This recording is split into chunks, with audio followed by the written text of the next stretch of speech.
आदाब नाज़रीन, आप देख रहे हैं INN चैनल में अफशा जबीन पेश अब तक की अहम खबरें। मरकजी वजीर फाइनेंस निर्मला सीतारमण ने आज पार्लियामेंट में माली साल 2021-22 के लिए 34,83,000 करोड़ रुपए का बजट पेश किया, जिसमें सेहत और दिगर वजारत की रकम में इजाफा किया गया है और कई रियासतों के लिए मेट्रो ट्रेन के क़याम के भारी रकम मख्तस की गई, लेकिन तेलंगाना को नजरअंदाज कर दिया गया। मरकजी बजट में चेन्नई मेट्रो रेल के तोसी कामों के लिए 63,000 करोड़ रुपए और बेंगलुरु मेट्रो ट्रेन के तोसी के लिए 14,700 करोड़ रुपए मख्तस किए गए। Kharagpur Vijayawada East Coast goods corridor को मंजूरी दी गई। 17 रियासतों को GST महसूल खसारा पूरा करने 17,340 करोड़ मख्तस किए गए। आने वाले माली साल में 12 लाख करोड़ रुपए के कर्ज हासिल करने का फैसला किया गया। 75 साल से ज्यादा उम्र के अफराद रिटर्न फाइल करने की जरूरत IT को नहीं है। पेंशन और सूद की आमदनी पर रियायत दी गई है। Dividend was made taxable in the hands of shareholders. Now, in order to provide ease of compliance, I propose to make dividend payment to rate and InvIT exempt from TDS. Further, as the amount of dividend income cannot be estimated correctly by the shareholders for paying advance tax, I propose to provide that advance tax liability on dividend income shall arise only after the declaration or payment of dividend. Also, for the foreign portfolio investors, I propose to enable deduction of tax on dividend income at lower treaty rate. Attracting foreign investment into infrastructure sector. In the last budget, for attracting foreign investment in the infrastructure sector, we had granted 100% tax exemption, subject to certain conditions, to foreign sovereign wealth funds and pension funds on their income from investment in Indian infrastructure. We have noticed that few of such funds are facing difficulties in meeting some of the conditions. In order to ensure that a large number of funds invest in India, I propose to relax some of these conditions relating to prohibition on private funding, restriction on commercial activities, and direct investment in infrastructure. In order to allow funding of infrastructure by issue of zero coupon bonds, I propose to make notified infrastructure debt funds eligible to raise funds by issuing tax efficient. Congress के senior कायद व साबिक मरकजी वजीर खजाना P Chidambaram ने आने वाले माली साल के बजट पर अपना रद्द-ए-अमल जाहिर किया है।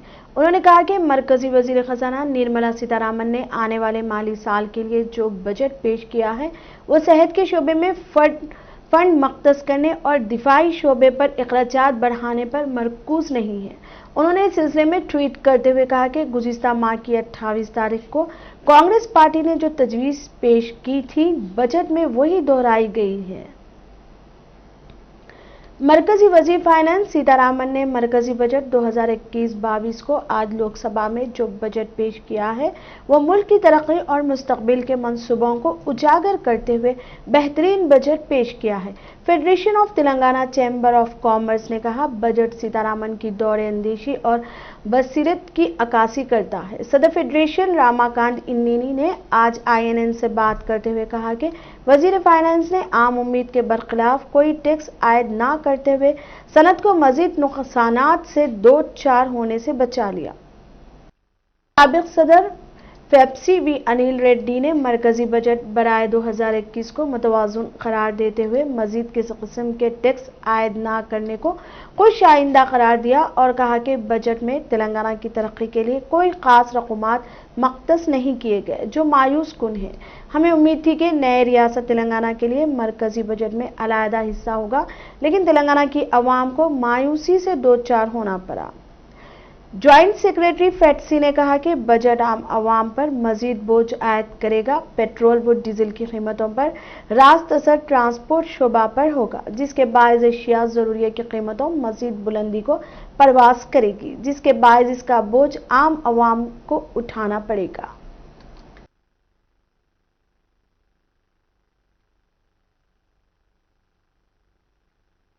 आज मरकजी वजीर फाइनेंस सीतारामन ने मरकज का 2021 का बजट पेश किया है। आइए हम इस सिलसिले में बजट पर बात करते हैं। Telangana federation chamber of commerce industry सदर रमाकांत इंदानी साहब से। रमाकांत साहब, आईएनएन चैनल में आपका खैर मकदम है। Thank you. रमाकांत साहब, ये आज जो बजट पेश किया गया है सेंटर का 2000 का, इस पर फेडरेशन किस हैसियत से गौर देखती है? ये बजट जो फाइनेंस मिनिस्टर सीतारामन जी ने दिया है बहुत ही बोल्ड और प्रोग्रेसिव है, इंडस्ट्री ओरिएंटेड है, इकोनॉमी को बूस्ट करेगा और इंफ्रास्ट्रक्चर पे काफ़ी जोर दिया गया है और इंफ्रास्ट्रक्चर के और फंड्स जुटाने के लिए जो एसेट्स है, highways, ports, railways, pipelines etcetera, उनको मोनेटाइज किया जाएगा, जिससे इन्वेस्टर्स का इन्वेस्ट करेंगे वो पैसे और इंफ्रास्ट्रक्चर के लिए अवेलेबल होंगे। इंश्योरेंस के अंदर फॉरेन डायरेक्ट इन्वेस्टमेंट को और इंक्रीज किया गया, लिमिट 49% से 74%।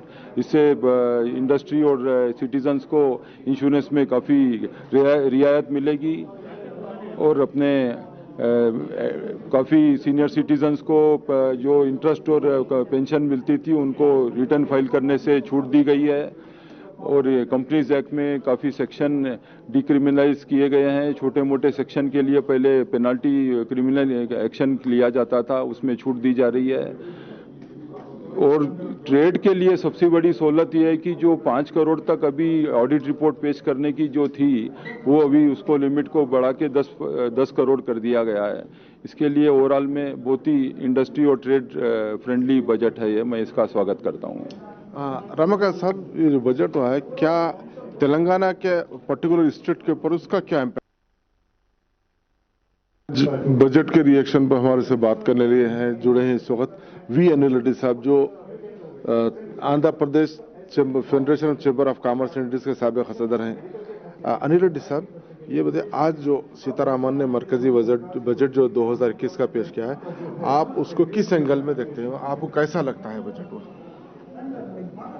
आप ऐसा देखिए, इसको आज का बजट जो है ना, एक इंडस्ट्रियल की तरफ से एक एंगल से देखना पड़ता है, कॉमन आदमी के हिसाब से एक एंगल से देखना पड़ता है और पॉलिटिकल लेवल के हिसाब से देखो तो दूसरे एंगल से देखना पड़ता है। अब पहले कॉमन मैन के हिसाब से अगर से देखेंगे, ये बजट में कॉमन मैन के हिसाब से कुछ भी नहीं है, क्योंकि कॉमन मैन को कभी भी क्या रहता, कल के तारीख में जो चीज़ खरीदारी रहती है उसके ऊपर अपने को क्या बेनिफिट मिलेगा। जैसे आज की तारीख में जो पेट्रोल डीजल का जो भाव बढ़ते जा रहा, उसमें कुछ रिलीफ मिला क्या, या तो कल के तारीख में कुछ चीज़ खरीदने वाले में कुछ रेट कम हुआ क्या, मतलब कॉमनली यूज्ड, कॉमन मैन जो यूज़ करते रहते उसके ऊपर देख के आता कॉमन मैन के लिए। तो ये बजट में कॉमन मैन के लिए कोई भी बेनिफिट नहीं है। इंडस्ट्री की तरफ से अगर से आप देखेंगे, इंडस्ट्री की तरफ से मैं इतना बोल सकता हूँ, कोविड के टाइम पे जो इश्यूज हुए, कोविड के टाइम पे जो तकलीफ हुआ और कोविड के बाद सब लोग यही सोच रहे थे कि जो नुकसान हुआ था, नुकसान खाली इंडस्ट्री को नहीं हुआ, बहुत सारे सेक्टर्स में नुकसान हुआ। आप ऐसा भी देख सकते। आज मरकजी वजीर फाइनेंस सीतारामन ने जो मरकजी बजट 2021 पेश किया, उस पर आइए हम बात करते हैं federal of Telangana chamber of commerce के हरि गोविंद प्रसाद साहब से। हरि गोविंद प्रसाद साहब, आज जो मरकजी वजीर ने बजट पेश किया है, आप इसको फेडरेशन की हैसियत में एज ए इंडस्ट्री सीए हैं, आप किस हैसियत में देखते हैं? इससे क्या बेनिफिट होने वाले हैं कंट्री को? आज दो तरह से देखा जाता है, ये बजट है एनुअल बजट। अगर एनुअल बजट देखें तो हम हमारे पास में क्या पैसा रहेगा, क्या हमारे टैक्सेस आएंगे, क्या हमारे पास में आगे खर्च करने के लिए हमारे पास में गृहिणी के रूप में, पेंशनर के रूप में, जॉब्स नहीं है उसके रूप में, हमारे जो कॉस्ट बढ़ गए हैं रेंट की तरफ में, एजुकेशन के और मेडिकल के, एक तरफ हम इस दिशा में देखेंगे कि भाई मेरा जब आता है, मैं बोल के जब सोचूंगा तो मेरे घर के लिए क्या ये बजट उसमें कुछ दिया है क्या, देखेंगे हम। लेकिन जब इंडस्ट्री के नाते आप पूछ रहे हैं तो हम ये देखेंगे कि भाई ये कैपिटल एक्सपेंडिचर सरकार को करना है। जो सरकार है उनकी जो चल नहीं सकती हैं ऐसे इंस्टीट्यूशंस को क्या वो बेचकर लैंड के बारे में उससे कुछ पैसा लगाकर वो अपना इंफ्रास्ट्रक्चर के ऊपर में खर्चा कर सकते हैं। ऐसा हम दो तरह से देखेंगे। तो ये जो बजट है एनुअल बजट के हिसाब से देखे जाए तो एनुअल बजट से ज्यादा रियासत की सतह पर 1 फरवरी से स्कूल्स के आगाज के मौके पर तेलंगाना में स्कूल दोबारा खोल दिए गए। इस सिलसिले में वजीर सबीता इंदिरा रेड्डी ने Rajendra Nagar circle Shivrampalli high school का मुआयना किया। इस मौके पर बात करते हुए उन्होंने कहा कि रियासत भर में 60% तलबा हाजिर हुए हैं। वालिदीन की हौसला अफजाई के साथ तलबा की हाजिरी में भी इजाफा हुआ है। वजीर ने इस यकीन का इजहार किया है कि आइंदा 2 या 3 दिनों में 100% तलबा के हाजिर होंगे। उन्होंने कहा कि क्लासों में शिरकत ना करने वाले तलबा के लिए ऑनलाइन क्लासेस भी मुनक्किद की जाएंगी। 70% निसाब के मुताबिक क्लासेस 3 माह तक जारी रहेंगी। वजीर सबीता इंदिरा रेड्डी ने कहा कि छोटी जमातों के आगाज के मामले पर जल्द ही फैसला लिया जाएगा। इस प्रोग्राम में राजेंद्र नगर के MLA प्रकाश गौड़, MEO, DEO और TRS कायदीन ने शिरकत की।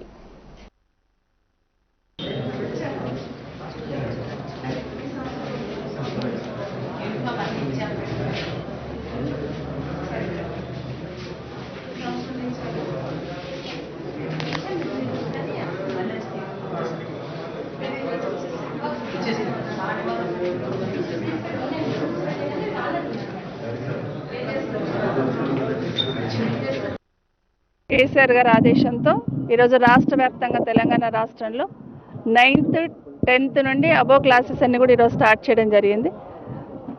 స్కూల్స్లో ఎలా ఉంది వాళ్ళ హాజరు శాతం అనేది ఈరోజు విజిట్ చేయడానికి ఇక్కడ రాజేంద్ర నగర్లో శివరాంపల్లి స్కూల్కి రావడం జరిగింది. గౌరవ శాసనసభ్యులు ప్రకాష్ గౌడ్ గారితో పాటు ఇక్కడ విజిట్ చేయడం జరిగింది. పేరెంట్స్ ఇచ్చిన అనుమతి పత్రాలతో పాటు ఎంతమంది అటెండ్ అయ్యిందని చూస్తున్నప్పుడు ఇచ్చిన అనుమతి పత్రాల కన్నా ఎక్కువ మంది ఈరోజు అటెండ్ కావడం జరిగింది. వాళ్ళందరికీ కూడా కోవిడ్ నామ్స్ పాటిస్తూ జాగ్రత్తలు తీసుకోమని చెప్పడం జరిగింది. అదేవిధంగా ఈరోజు స్కూల్లో కూడా ఏర్పాటు చేయడం జరిగింది. గౌరవ ముఖ్యమంత్రి గారి ఆదేశంతో గౌరవ కలెక్టర్స్ ఆధ్వర్యంలో కమిటీ వేయడం జరిగింది.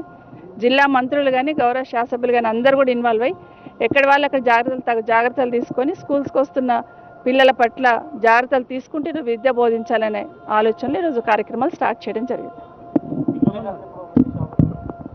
ప్రస్తుతం 9th 10th ఇంటర్మీడియట్ అబో క్లాసెస్ చేస్తున్నాము. వాళ్ళ ఎగ్జామినేషన్ షెడ్యూల్ కూడా అనౌన్స్ చేయడం జరిగింది.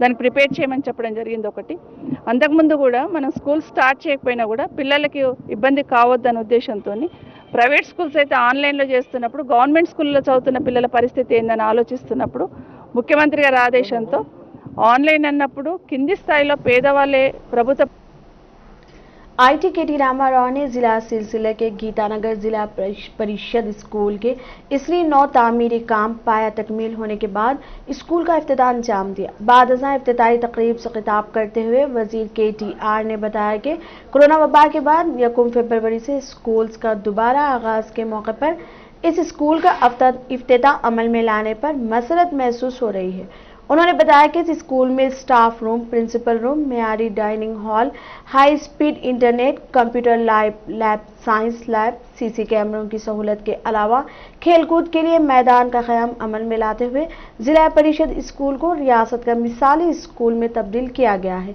KT रामाराव ने बताया कि वजीर आला K चंद्रशेखर राव ने अक़ली तो SC, ST और BC तलबा को मुफ्त क़याम व ताआम के साथ मुफ्त तालीम फराहम करने के लिए रियासत भर में 300 से ज़ायद अक़ामती स्कूल का क़याम अमल में लाते हुए एक तालिब इल्म पर 1 लाख से ज़ायद रुपए के ख़राजात हुकूमत बर्दाश्त कर रही है। इस तकरीब में नायब सदर नशीन planning commission board Vinod Kumar, district collector Krishna Bhaskar और दिगर मौजूद थे।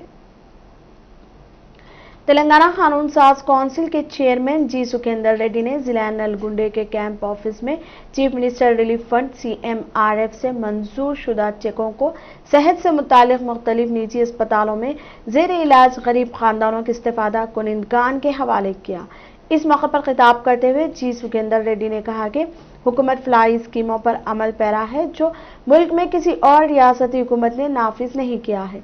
CMRF स्कीम गरीबों के लिए एक बहुत बड़ा एजाज की तरह है। इस प्रोग्राम में Nalgonda ZP floor leader Pasham Ram Reddy और दिगर भी मौजूद थे। रोड सेफ्टी हफ्तावारी 2021 प्रोग्राम के तहत राचाकुंडा पुलिस कमिश्नरिएट के जेर एहतमाम एलबी नगर के इंडोर स्टूडियो में ट्रैफिक अवेयरनेस प्रोग्राम का इनेकाद अमल में आया। इस मौके पर वजीर दाखिला मोहम्मद अली, वजीर transport P Ajay Kumar, LB Nagar MLA DGP Mahender Reddy ने मेहमान खुसूसी की हैसियत से शिरकत करते हुए शमा रोशन करके प्रोग्राम का आगाज किया। इस मौके पर Alipuram Venkateshwar Reddy, chairman Telangana state sports authority, Rachakonda police commissioner Mahesh Murali Bhagwat, joint CP Sudhir Babu, मुख्तलिफ डिपो के ड्राइवर्स, ऑटो ड्राइवर्स और तलबा की एक बड़ी तादाद मौजूद थी। కుడి చేతు అందరూ మీరు కూడా అందరూ కుడి చేతు అందరూ yes మొత్తం చేతుల్లో అందరూ కంప్లీట్ ట్రైన్ మీరు కూడా రెడీ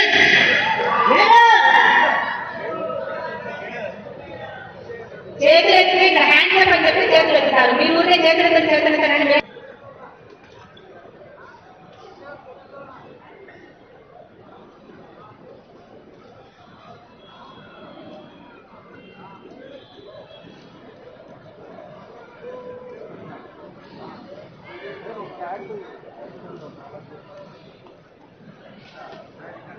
నమస్తే మన ఇంటికి ఆడపిల్లని కోడలుగా తెచ్చుకున్నప్పుడు కూడా చిరిమి దీపం పెట్టుకున్నట్టుంది అని అంటాం. అలాగే వెలుగు అన్నది మనకి ప్రాణం. అది కొవ్వొత్తి వెలిగించినా, అగరబత్తి వెలిగించినా, లేదు దీపం పెట్టినా ఏదైనా వెలుగు, ఆ వెలుగు మన జ్ఞానాన్ని పెంచుతుంది. అలాగే ఆ వెలుగులోనే మనం నడవాలి. రాచకొండ కమిషనరేట్ నిర్వహిస్తున్న ఈ అవగాహన సదస్సు అనే జ్ఞానాన్ని మనం మన మస్తకాల్లో ఎక్కించుకొని एक्सीडेंट रहित रियासत की सतह पर 1 फरवरी से तमाम तालीमी इदारे खोल दिए गए, जिसमें 9वीं के साथ साथ आगे की जमातों का कोविड-19 के एहतियाती इक़दाम के साथ आगाज अमल में आया। क्लासरूम्स में तलबा के दरमियान समाजी फासले को यकीनी बनाने के लिए एक तालिब इल्म को एक बेंच पर बिठाया गया और 2 तालिबे के दरमियान 6 फीट का फासला रखा गया। बाज़ स्कूल्स ने एक कदम आगे बढ़ाते हुए बेंचेस पर निशान लगा दिया और तलबा को हिदायत दी गई कि मुकर्ररा मुकाम पर ही वो बैठे। वाज़ेह है कि गुज़िश्ता साल कोरोना की वजह से पूरे मुल्क में तमाम तालीमी इदारों को बंद कर दिया गया था। ताहम कोरोना के केसेस में कमी के नतीजे में महकमा तालीम ने तालीमी इदारों को 1 फरवरी से शुरू करने का फैसला करते हुए कोविड-19 के अहकामात पर अमल करते हुए क्लासेस का आगाज करने की हिदायत दी है। स्कूल्स के पहले दिन तलबा की मामूली तादाद ही देखी गई है।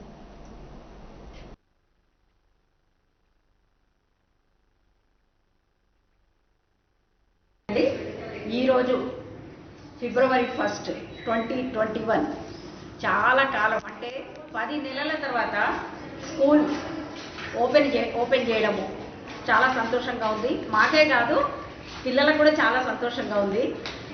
వాళ్ళలో ఉత్సాహం కలిగించడానికి మేము ఈ విధంగా వాళ్ళకి వెల్కమింగ్ కూడా చేశాము.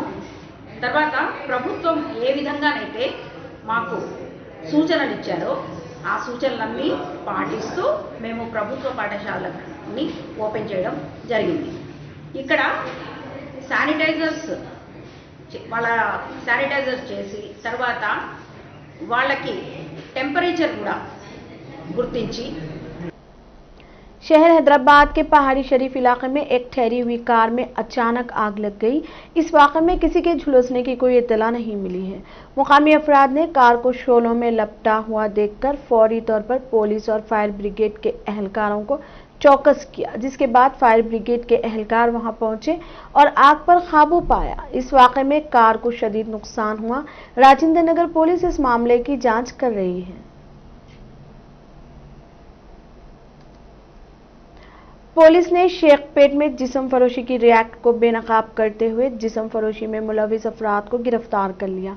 बताया जा रहा है कि शेखपेट इलाके में वाक़ एक अपार्टमेंट में खुफिया तरीके से जिस्म फरोशी का धंधा चल रहा था। मुकामी अवाम ने पुलिस को इस बात की शिकायत की, जिस पर बंजारा हिल्स पुलिस ने अपार्टमेंट पर छापा मारते हुए जिस्म फरोशी में मुलविस अफराद को गिरफ्तार करके पुलिस स्टेशन मुंतकिल कर दिया और इस सिलसिले में एक मुकदमा दर्ज करके तफ्तीश कर रही है।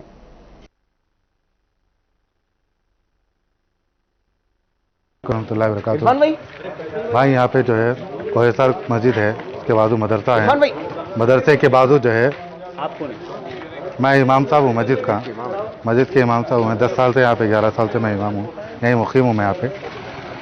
या भाई पड़ोसी में आके शिकायत करे, घर के सामने जो है अनजान लोग बच्चे आ रहे हैं, आ रहे जा रहे, फिर इसका तफ्तीश करे तो पता चला कि यहाँ पे जो बच्चे आ रहे हैं यहीं के रहने वाले नहीं हैं, बाहर के बच्चे हैं।